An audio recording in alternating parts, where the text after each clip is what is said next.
Ant-Man. Alright, so you know, I seen Ant-Man and I decided to finally do my review on Ant-Man. I sat down and really thought about this Marvel film since it's the first entry in Phase 3. Now, Ant-Man.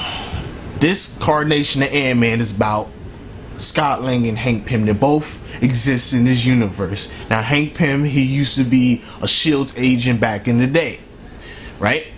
Then he goes into a meeting with the other SHIELD members like Iron Man's, I think it was his pops. Yeah, Iron Man's pops. And other key members that we've seen throughout other films. They are in this film too. These little motherfuckers. Back to what I was fucking saying. Thank God these little motherfuckers left. As I was saying, he attends his meeting with the other SHIELD members and he finds out that they want to weaponize the Pym particles. You know what I mean? Which is nothing new. You know what I mean? They want to weaponize the Pym particles. You find out where this whole mindset came from later. I'll talk about it a little bit later. Anyways, he was against it, so he decided to leave SHIELD and take the Pym particles and lock himself away somewhere.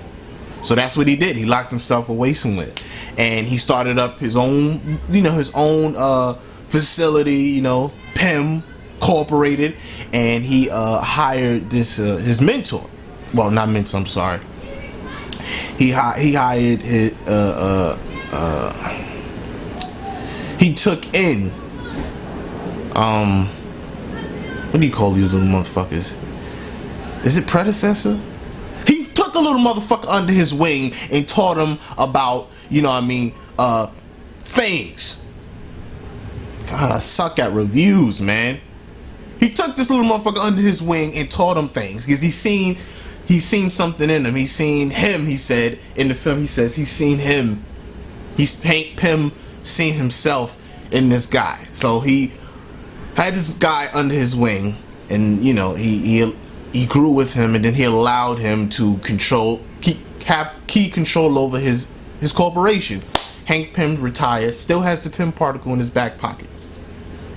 It goes to present day, and you see Pym, he chilling, and you get introduced to Scott Lang. Scott Lang is a ex, cat burglar. He does heists. He robs people basically, and he's getting out of jail, and he's trying to do right by his daughter. So I like the fact that Ant-Man, this film references not every, but a lot of other Marvel films. Like even it was maybe in the middle of the act where Hank Pym and Scott are sitting down, and Hank Pym is trying to explain the situation to him, and he was like, "Why don't you just call the Avengers?" And Hank was like, "Fuck no, I ain't calling them goofies." He said, "I ain't calling them goofy motherfuckers." And you find out, that Pym, he doesn't rock with the Avengers. He has a negative view on the Avengers because of his relationships that he had with the Avengers. You know what I mean? The whole Tony Stark, the Stark family. You know what I mean? He doesn't like them, which I think is gonna play a part in Civil War, because it's gonna, I think, well, people say that since Hank Pym, Scott Lang are so close, and Hank Pym doesn't really like Avengers, his influence is going to affect Ant-Man's decision on whose side he's going to be on. Fucking scene in the film is the fight between Ant-Man and fucking Falcon.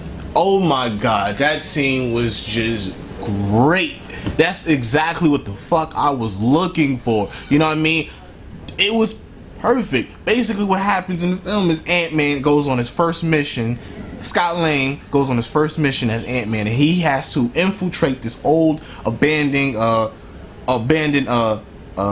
Stark facility that is not used. But then you get there and you find out that's the exact facility that the Avengers decide to fortify in Avengers 2. At the end, when all the Avengers meet up at that facility, that's the one he's supposed to infiltrate. So he gets there, and immediately,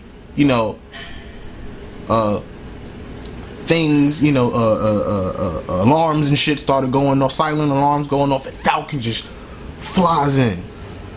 He flies in and he's looking.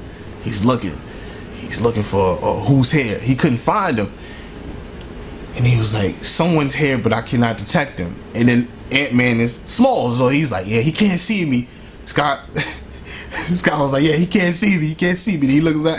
Then Falcon looks down, and so they battle. They battle of the Marvel characters. They fighting left and right. And, what I mean, it was a funny but fun fight. They really got it shaking, boy. They was really scrapping. I mean, obviously Ant-Man won for simple fact he's small, so he can get inside his motherfucking machine, his wings, and destroy the wiring and stuff like that. So I ain't front Falcon called a L that fight, but it was a very interesting fight.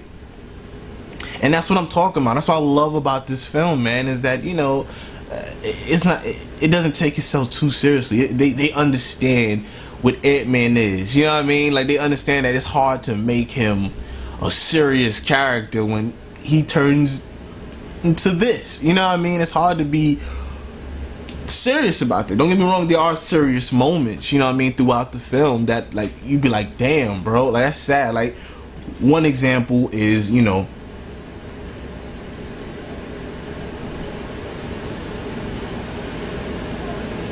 Hank Pym wife, Wasp. You find out what actually happened to her. You actually see it. They was on a mission, and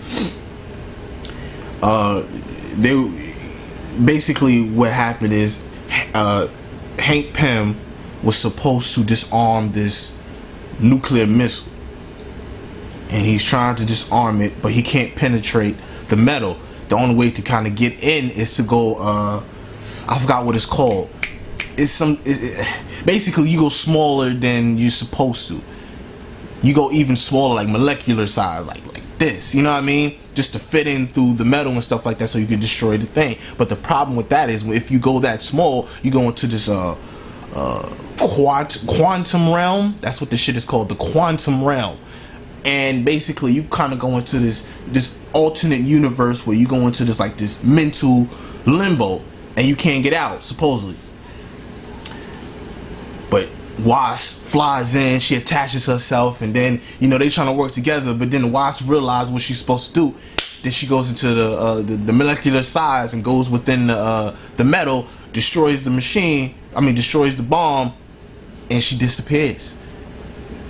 You gotta see the scene. It's really sad because that affected Hank Pym. To the point where he pushed his daughter Hope aside so that he can focus on how to bring his. As far as the quantum realm goes, quantum realm is some fucking, like I said, it's some it's alternate dimension, and people say that it's an introduction to Doctor Strange. Like they saying basically it's like an introduction to the Doctor Strange universe, the whole psychedelic acid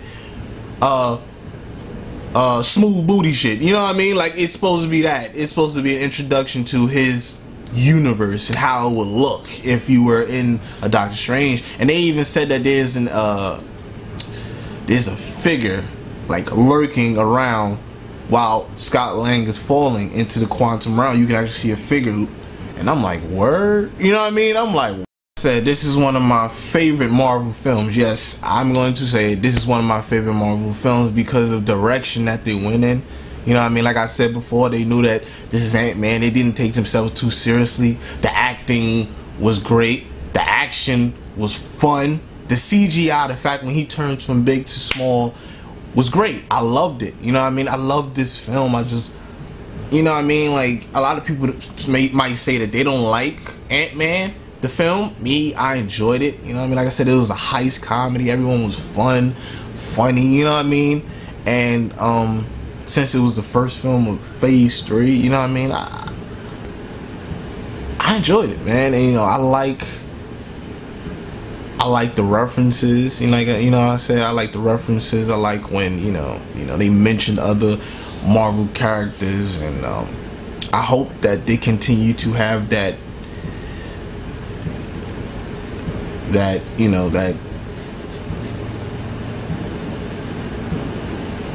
comedy aspect of Ant-Man in every film. Like I feel like he's needed. He need to be that comedic relief in a lot of these films, because a lot of these other characters are not necessarily funny. Like they're not necessarily funny, you know what I mean? And which is understandable. A lot of these characters, you know, that's just kind of who they are, you know what I mean? But I think Ant-Man brings that comedic relief that everyone wants and needs, you know what I mean? He's that, you know, I feel like that's what we needed in the Marvel universe is a sole character that could be funny, but can also throw down, you know what I mean? God motherfucking planes, god damn it.